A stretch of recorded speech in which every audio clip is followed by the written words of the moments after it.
X account hack হওয়া নিয়ে একটি দলের ছোট বড় সব পর্যায়ের নেতাই মিথ্যাচার করেছে বলে অভিযোগ করেছেন জামাত আমির ডাক্তার শফিকুর রহমান।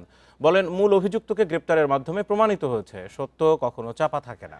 সকালে কুড়িগ্রামে নির্বাচনী জনসভায় যোগ দিয়ে তিনি এসব কথা বলেন। জামাত আমির বলেন, দেশে আর কোনো জমিদারি চলবে না, মিছিল করে কাউকে দাবি আদায় করতে হবে না। উত্তরবঙ্গে কৃষি বিপ্লব করার আশ্বাস দিয়ে তিনি আরও বলেন, ক্ষমতায় গেলে নারীদের শতভাগ নিরাপত্তা নিশ্চিত করা হবে।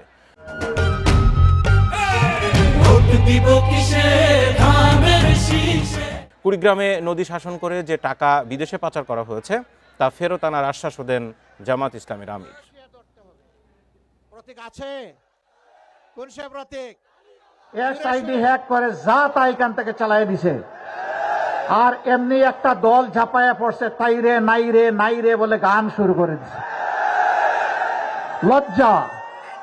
ওদের চুনুপুটি তো গাইল বটে, ওদের বড় বড় মাথাগুলো একই গান গাওয়া শুরু করে দিল। মেইন কালপ্রিট যে, তাকে গতকাল পুলিশ গ্রেফতার করেছে। সত্য মেঘের আড়ালে ঢাকা থাকে না।